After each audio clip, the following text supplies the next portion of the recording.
నమస్కారం ఘంటారావానికి స్వాగతం. ముందుగా ప్రధానాంశాలు. కొట్టుకుపోయిన తుంగభద్ర డ్యాం గేట్ 1,00,000 క్యూసెక్కుల మేర వృధాగా పోతున్న నీరు.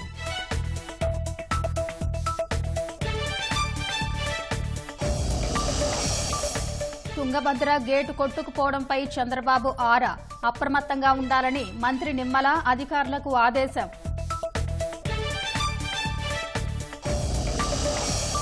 కొత్త రేషన్ కార్డుల జారీకి సిద్దమైన కూటమి ప్రభుత్వం.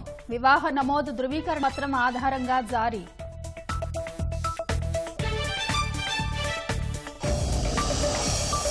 వైసీపీ పాలనలో మసకబారిన నూజివీడు ట్రిపుల్-ఐటీ ప్రతిష్ట. అంతులేని అక్రమాల ప్రక్షాళనకు విద్యార్థుల డిమాండ్.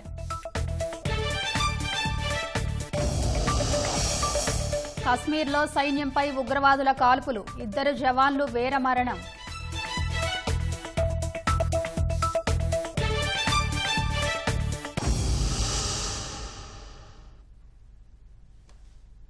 కర్ణాటకలో వరదలకు తుంగభద్ర డ్యాం గేటు కొట్టుకుపోయింది. శనివారం రాత్రి హోస్పేట వద్ద చైన్ లింకు తెగడంతో 19వ గేటు కొట్టుకుపోయి 1,00,000 క్యూసెక్కుల మేర నీరు వృధాగా పోతుంది. వరద ఉధృతి ఎక్కువగా ఉండటంతో మరమ్మతులకు ఆటంకం ఏర్పడింది. నదీ పరివాహక ప్రాంత ప్రజలు అప్రమత్తంగా ఉండాలని అధికారులు సూచించారు.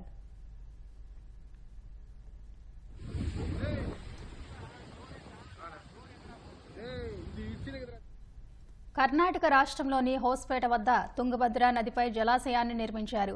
జలాశయం సామర్థ్యం 100 టీఎంసీలు. కొంతకాలంగా భారీగా వరద నీరు వస్తుండటంతో డ్యాం పూర్తి స్థాయిలో నిండిపోయింది.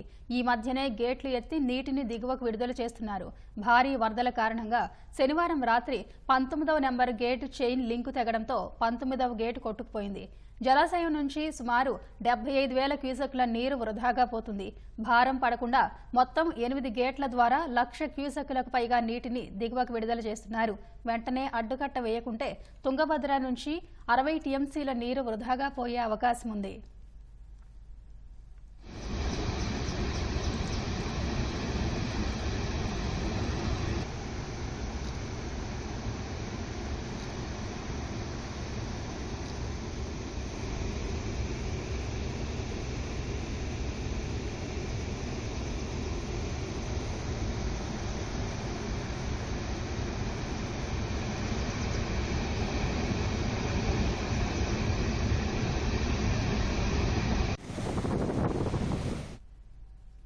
షిమోగలో వర్షాలకు తుంగభద్ర డ్యాంకు వరద పోటెత్తుతోంది. అక్కడి నుంచి సుంకేసుల ప్రాజెక్టుకు 1,00,000 క్యూసెక్కుల వరద చేరుతోంది.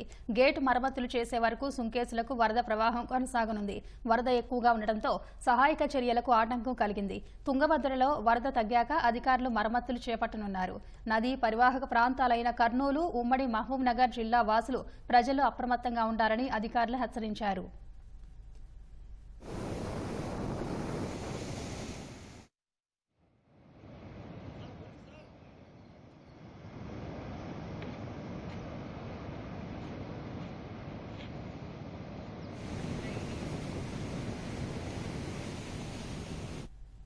తుంగభద్ర గేటు కొట్టుకుపోవడంపై ముఖ్యమంత్రి చంద్రబాబు ఆరా తీశారు. జలవనరుల శాఖ మంత్రి నిమ్మల రామానాయుడుతో మాట్లాడారు.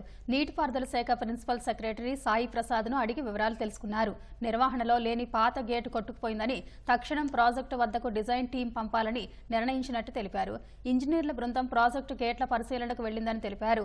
జలాశయంలో 6 మీటర్ల ఎత్తు వరకు నీరు ఉందని, స్టాప్ లాక్ అరేంజ్మెంట్ ద్వారా నీరు వృధా పోకుండా చర్యలు తీసుకుంటున్నట్లు ముఖ్యమంత్రికి వివరించారు. డ్యాంలోని 60 టీఎంసీల నీటిని ఖాళీ చేసిన తర్వాతే కొత్త గేటును ఏర్పాటు చేసేందుకు అవకాశం ఉందని అధికారులు చెబుతున్నారు. ప్రత్యామ్నాయ మార్గాలను అన్వేషించనున్నారు.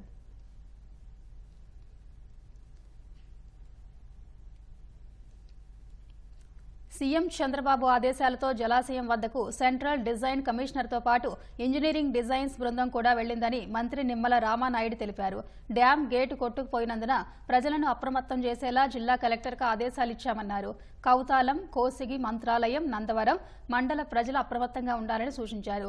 శ్రీశైలం, నాగార్జున సాగర్, పులిచింతల ప్రాజెక్టుల అధికారులను అప్రమత్తంగా ఉండాలని హెచ్చరించామన్నారు.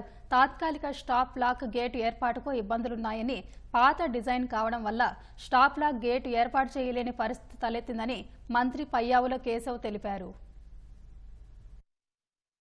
తుంగభద్ర డ్యాం గేటు కొట్టుకుపోయింది అనేటువంటిది తెల్లవారుజామున తెలిసిన వెంటనే రాష్ట్రంలో ఉన్నటువంటి ఉన్నతాధికారులందరినీ కూడా అప్రమత్తం చేయడం జరిగింది. సాధ్యమైనంత త్వరలోనే దీన్ని రెస్టోర్ చేయడానికి ప్రభుత్వం అన్ని చర్యలు తీసుకోవాలని చెప్పేసి ముఖ్యమంత్రి గారు ఆదేశించారు. ఆ డ్యామ్ అత్యంత పురాతనమైనటువంటి డ్యామ్ కావడంతో ఆ డిజైన్ అక్కడ స్టాప్ లాక్ గేట్ అరేంజ్మెంట్ కూడా అందులో డిజైన్ లేకపోవడం మనకు నష్టం కలిగించేటువంటి అంశం. స్టాప్ లాక్ గేట్ ఏంటి అంటే ఇట్లాంటి విపత్కర పరిస్థితులు వచ్చి ఏదైనా గేట్లు కొట్టుకుపోయినప్పుడు ప్రత్యామ్నాయంగా ఇంకో గేట్ని దించుకునేటువంటి అవకాశం ఈ కొత్తగా వచ్చేటువంటి డ్యాముల్లో డిజైన్ చేస్తూ ఉన్నారు. అట్లాంటి అవకాశం ఆ డ్యాంలో లేకపోవడం వలన నీరు వృధాగా పోతా ఉంది.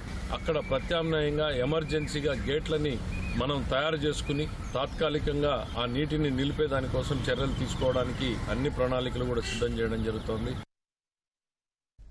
కొంతకాలంగా నిర్వహణకు నిధులు కేటాయించకపోవడంతో గేటు కొట్టుకుపోయిందని ఆరోపణలు వెల్లువెత్తుతున్నాయి. భవిష్యత్తులో ఇలాంటి ప్రమాదాలు పునరావృతం కాకుండా అన్ని ప్రాజెక్టుల నిర్వహణపై ప్రభుత్వం దృష్టి సారించాలని పలువురు కోరుతున్నారు.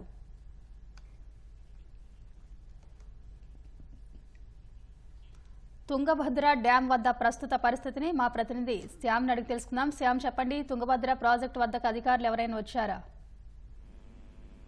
ప్రస్తుతానికి మనకు అందుతున్న సమాచారం ప్రకారం తుంగభద్ర జలాశయం గేటు కొట్టుకుపోవడంతో అధికారులలో ఆందోళన అయితే పెరిగింది. అయితే దీని మీద వెంటనే అధికారులు ఏమి చేయలేని పరిస్థితి. ఎందుకంటే జలాశయంలో పూర్తి స్థాయి నీటి మట్టం ఉంది. దాదాపు 100 టీఎంసీల నీరు ప్రస్తుతం జలాశయంలో ఉంది. ఈ గేట్ల ద్వారా నిన్న నుంచి 8 గేట్ల ద్వారా నీటిని సుమారు 35,000 క్యూసెక్కుల నీటిని దిగువకు విడుదల చేస్తున్నారు.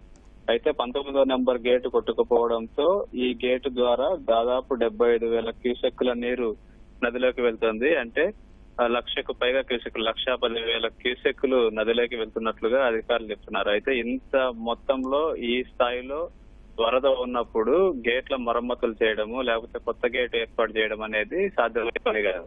దీనికోసం అని చెప్పి నిపుణులను ఈ నీటి ప్రాజెక్టులకు సంబంధించిన నిపుణుల్ని అధికారులు రావాలని కోరుతున్నారు. అయితే నిపుణుల బృందం ఇటు ఏపీ ప్రభుత్వం గాని అటు కర్ణాటక ప్రభుత్వం గాని అర్జెంట్ గా ఒక నిపుణుల బృందాన్ని ఏర్పాటు చేసి ప్రాజెక్ట్ ను పరిశీలించాలని చెప్పి ఆదేశించింది. ఈ నిపుణుల బృందం మరి కొద్దిసేపట్లో ప్రాజెక్టు వద్దకు చేరుకునే అవకాశం ఉందని చెప్పి అధికారులు చెప్తున్నారు. అయితే ఈ తాత్కాలిక గేట్ ఏర్పాటు చేయడం లేదంటే ఇనుప రేకులతో 19వ నెంబర్ గేట్ నుంచి నీటి వృధాను అరికట్టడం, ఈ అత్యాధునిక టెక్నాలజీ ఏమైనా ఉందా, ఒకవేళ ఉంటే ఏ విధంగా దీన్ని ఆపగలం అనే దాన్ని పరిశీలిస్తున్నారు.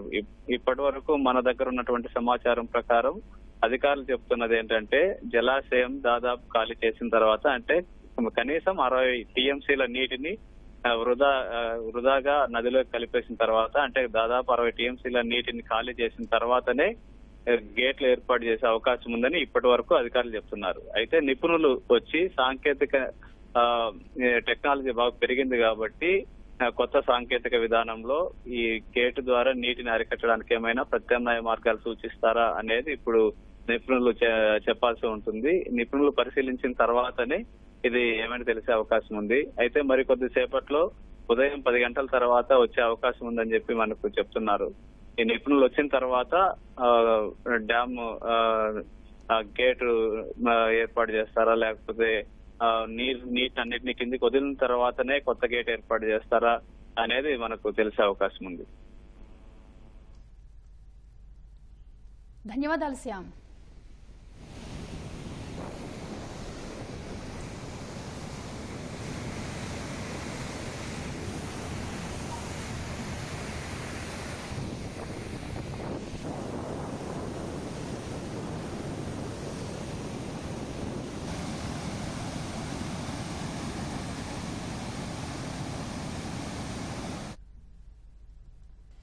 గత వైసీపీ పాలనలోని భూదందాలు నిగ్గు తేల్చేందుకు ప్రభుత్వం సిద్ధమైంది. రాష్ట్ర వ్యాప్తంగా ఈ నెల 16 నుంచి సెప్టెంబర్ 30 వరకు రెవెన్యూ సదస్సుల నిర్వహణకు చర్యలు చేపట్టింది.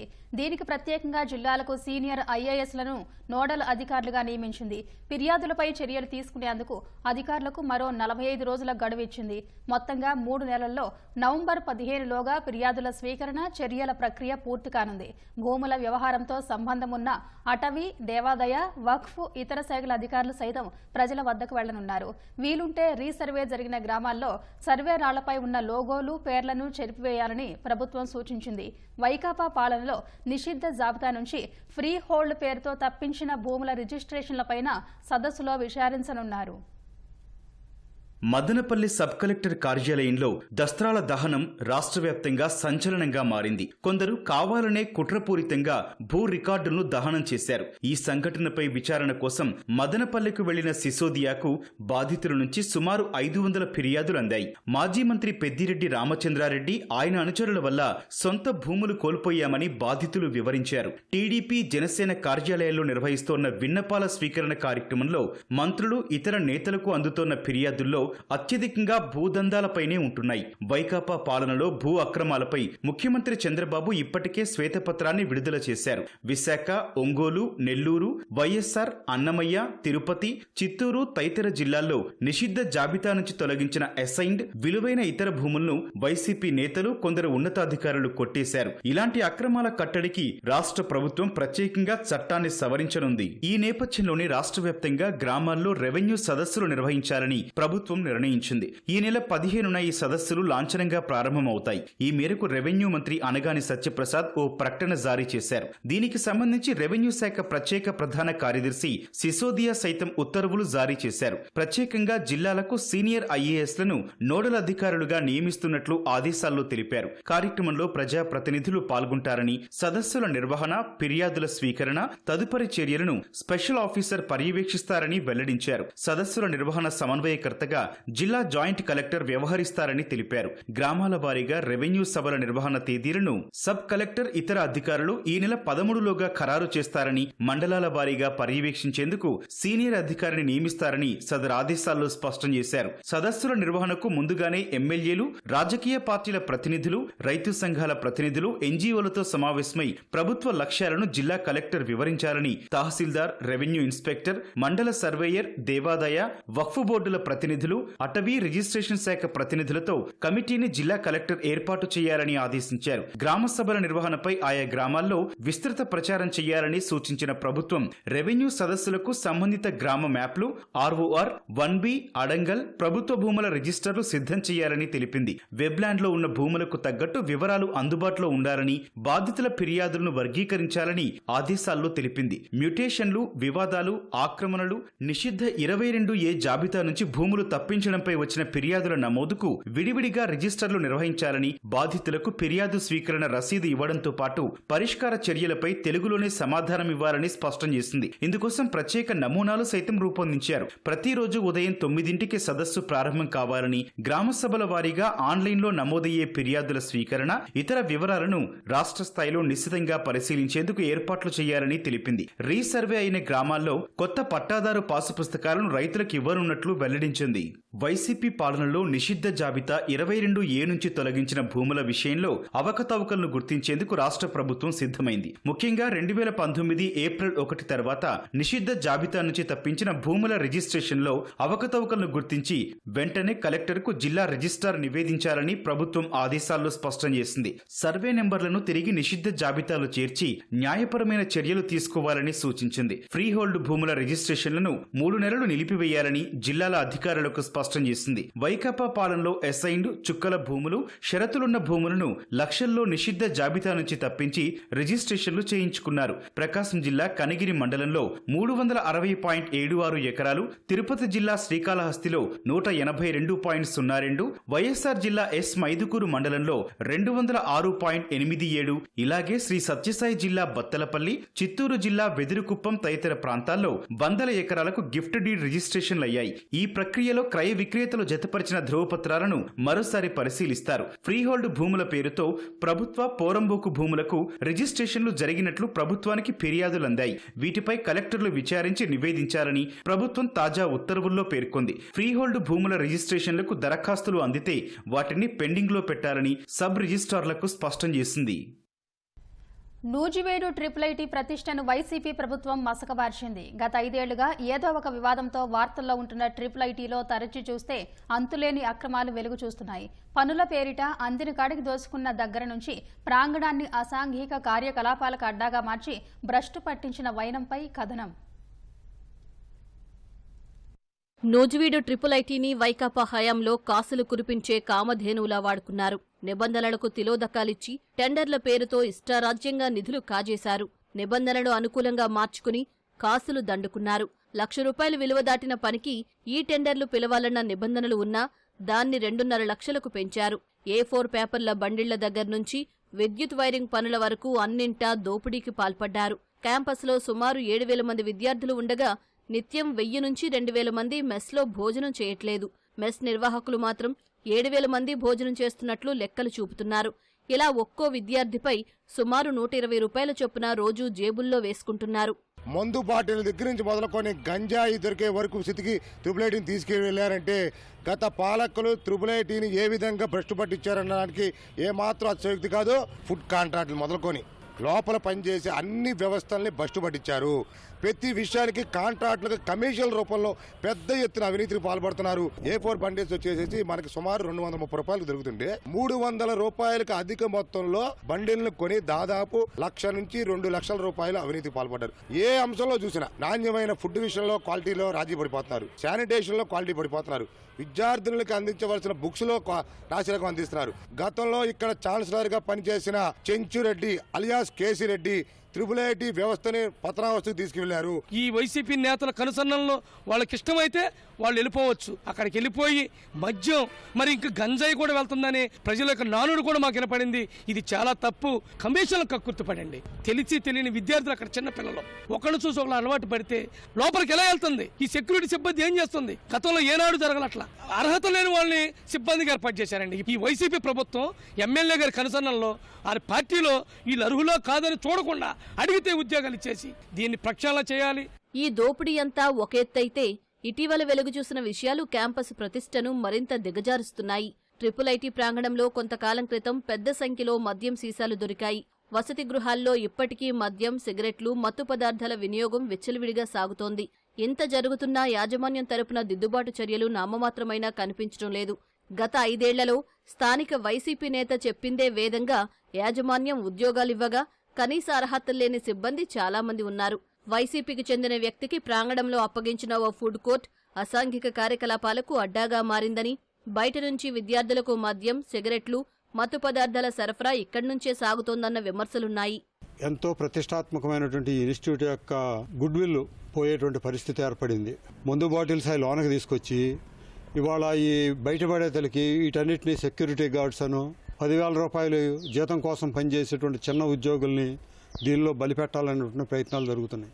దీని మీద పూర్తి విచారణ జరపాలి. దీనికి బాధ్యులైన వాళ్ళ మీద చర్యలు తీసుకోవాల్సినటువంటి అవసరం ఉంది. టెండర్లు పిలవాల్సినటువంటి పనులకు కూడా టెండర్లు పిలవకుండా నామినేషన్ల మీద ఇచ్చేసి పనులు చేయించుకుని నిధుల నిర్వహణ కూడా గోలుమాలు చేస్తున్నట్టుగా తెలుస్తున్నది. విద్యాశాఖ ప్రత్యేకంగా దీని మీద దృష్టి పెట్టి అసాంఘిక కార్యకలాపాలకి ఏ పరిస్థితుల్లోనూ కూడా ఇక్కడ అనుమతించడానికి వీల్లేదు. కేవలం ప్రతాపరావు గారు వాళ్ళ కొడుకు దోచుకోవడానికి ఒక వనరుగా ఐటీని వైఎస్ఆర్ కాంగ్రెస్ ప్రభుత్వంలో వాడుకున్నారు. ఒక నిధులు ఒక ఏటీఎం లాగా ఒక 50 లక్షల గ్రాంట్ తీసుకొస్తే ఓ 25 లక్షల వాటా తీసుకోవడం, దాంట్లో విడిగా పనులు చేయటం. ఇవాళ మాదక ద్రవ్యాలకే ఐటీ ఒక కేర్ ఆఫ్ అడ్రస్ గా మారింది. వైఎస్ఆర్ కాంగ్రెస్ ప్రభుత్వంలో ఒక ల్యాప్టాప్లో కొన్ని కోట్ల రూపాయలు దోచుకున్నారు. ప్రతిష్టాత్మక నూజివీడు ఐటీ దుస్థితిపై కూటమి ప్రభుత్వం 5 ఏళ్లుగా వైసీపీ ప్రభుత్వం ఇవ్వకుండా వదిలేసిన రేషన్ కార్డుల జారీకి కూటమి ప్రభుత్వం సిద్ధమైంది.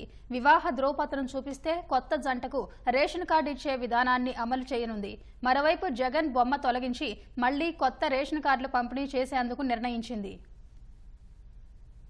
రాష్ట్రంలో కొత్త రేషన్ కార్డుల జారీ ప్రక్రియ త్వరలో ప్రారంభం కానుంది. వివాహ నమోదు ధృవీకరణ పత్రం ఆధారంగా వీటిని జారీ చేసే విధానాన్ని అమలు చేయనున్నారు. 2019-24 మధ్య వైసీపీ ప్రభుత్వం రేషన్ కార్డుల్ని వదలకుండా జగన్ బొమ్మ ముద్రించింది. పార్టీ రంగులతో కార్డులిచ్చింది. వాటిని కూడా మార్చి కొత్త కార్డులు ఇవ్వాలని కూటమి సర్కారు నిర్ణయించింది. వైసీపీ హయాంలో రేషన్ పంపిణీ వ్యవస్థ అస్తవ్యస్తంగా తయారైంది. రాష్ట్రంలో ప్రస్తుతం 1,48,00,000 రేషన్ కార్డులు ఉండగా వాటిలో 89 లక్షలకు ఆహార భద్రతా చట్టం కింద కేంద్రం నిత్యావసరాలు అందిస్తోంది. మిగిలిన కార్డులకు రేషన్ ఖర్చు రాష్ట్ర ప్రభుత్వమే భరిస్తోంది. వీటిని కూడా కేంద్ర ఆహార భద్రతా చట్టం పరిధిలోకి తీసుకోవాలని రాష్ట్రం డిమాండ్ చేస్తుంటే నిబంధనలు అంగీకరించవని కేంద్రం దాటవేస్తోంది.